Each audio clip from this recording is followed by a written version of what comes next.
good morning, dear children. Today I am going to start with a topic on basic properties of charge.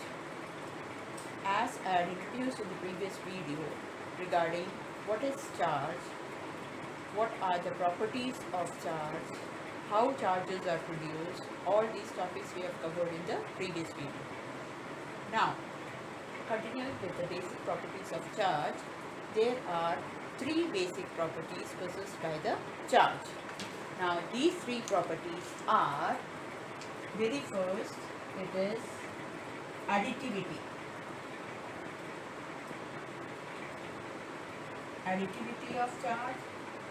Second is quantization of charge.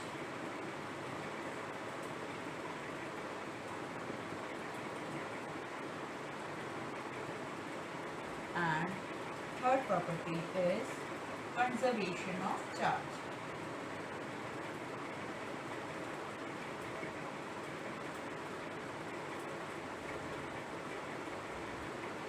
These are the three basic properties that are possessed by charges. Now I'll deal with one by one. Very first, moving on to additivity. Now, additivity. Now we know that only scalar quantities can be added by simple addition methods. As we already know that charge is a scalar quantity, just like mass, as masses can be simply added in the same manner, charges can also be simply added by simple arithmetic. That is, the total charge possessed by a system, like suppose this is a system. Now in a system you can have positive charges, you can have negative charges. Suppose that in a system I have got these as the charges, plus Q1 minus Q2, Q3 means plus Q3, plus Q4 and minus Q5. These are the 5 charges that are possessed. This is a system. Now these are the 5 charges that are possessed by a system. So according to this property of additivity, the total charge, that is if I represent by Q net, the total charge possessed by a system is an algebraic sum of the individual charges present in the system. That is, Q net would be equals to Q1 plus minus Q2 plus Q3 plus Q4 plus minus of Q5. This can also be written as plus minus Q2.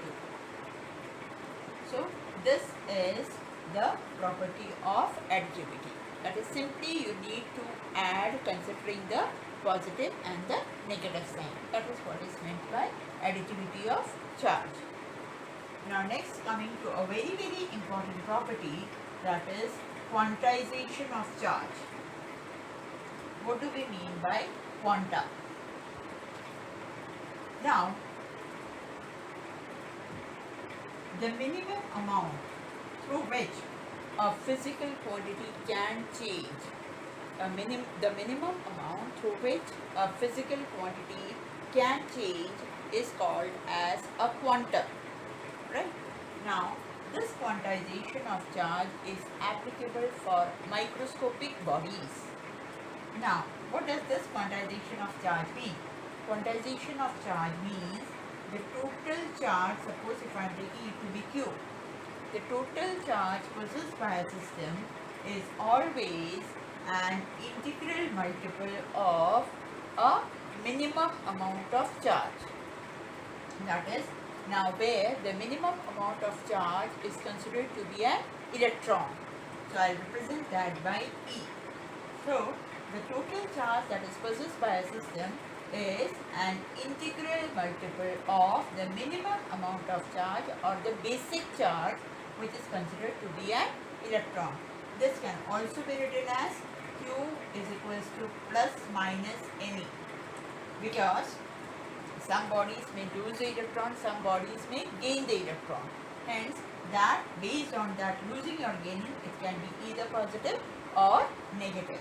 Where N stands for an integer, where N is an integer, that is integer starts from 0 That means a charge of a body can either be 0, 1, 2, 3 and so on. And then E is equals to the charge of an electron, which is 1.6 into 10 to the power of minus 19 coulomb. This is what is meant by quantization of charge. Now, as I already told that quantization of charge is applicable for microscopic bodies.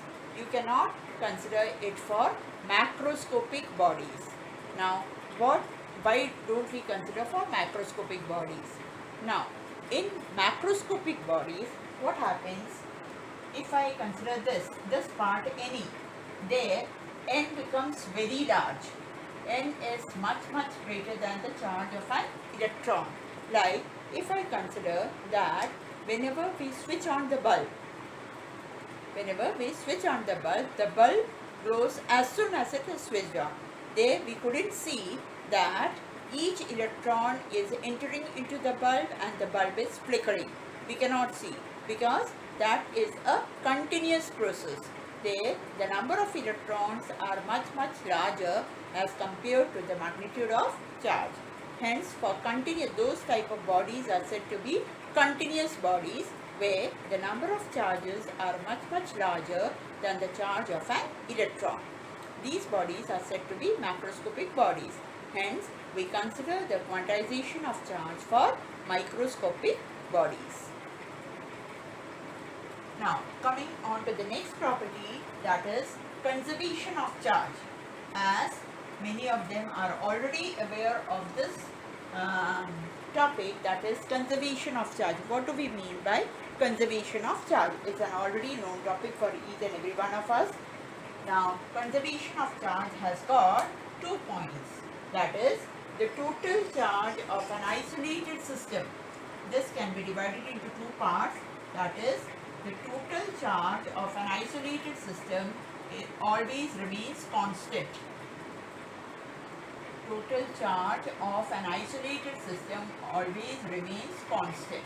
That is one point about this conservation of charge. The second point is that charges can neither be created nor destroyed. Charges can neither be created nor destroyed.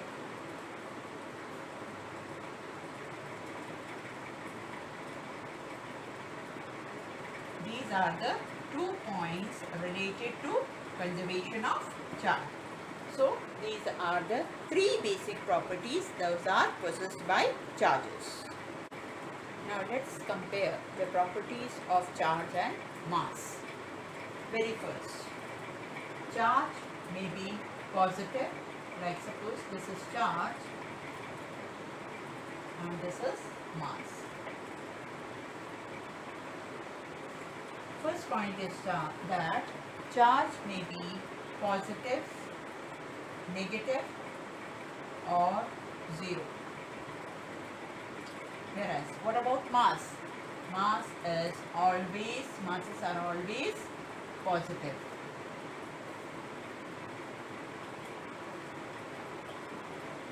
Second point is that charges are always quantized. Charges are always quantized. It may be either SED or ZED. But quantization of mass is not defined. It's not defined.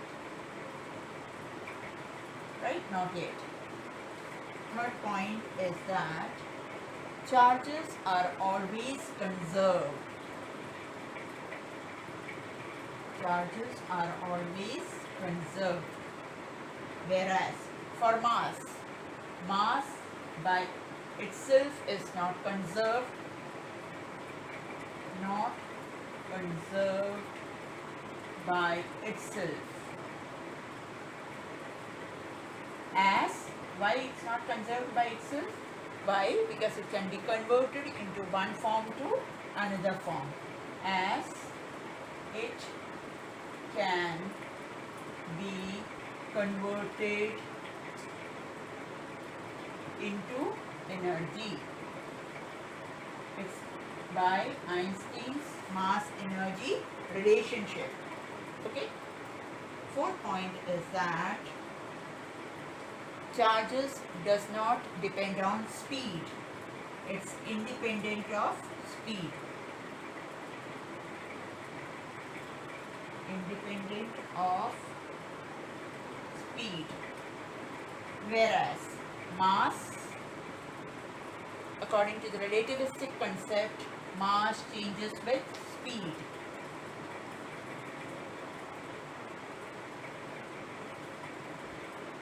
Changes with speed. That is relativistic concept.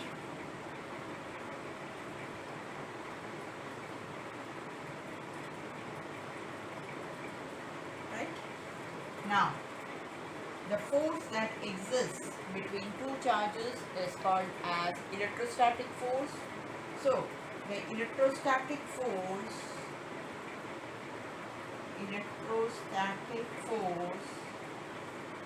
between charges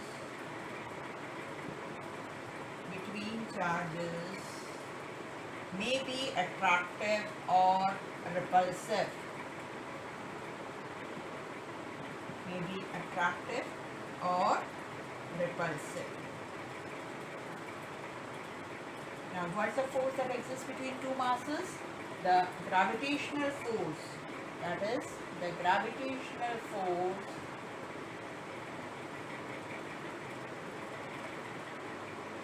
between masses is always attractive. It's always attractive. Now, next point is that a charged body can possess mass, but is it necessary that a body that has mass, is it necessary that it has a charge? No. So, a charged body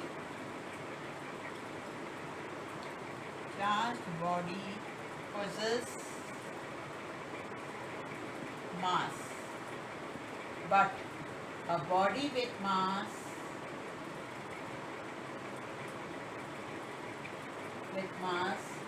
need not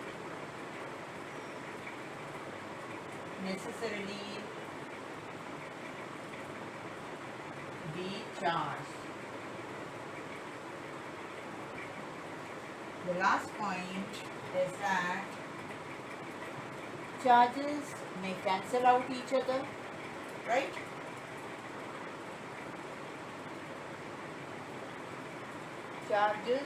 A charged body, yes.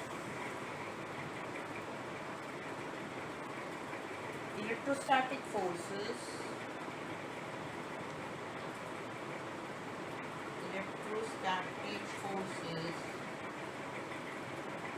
may cancel out, but gravitational forces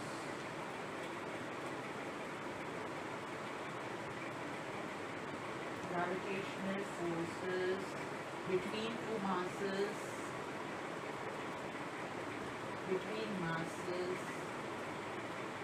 never cancel out.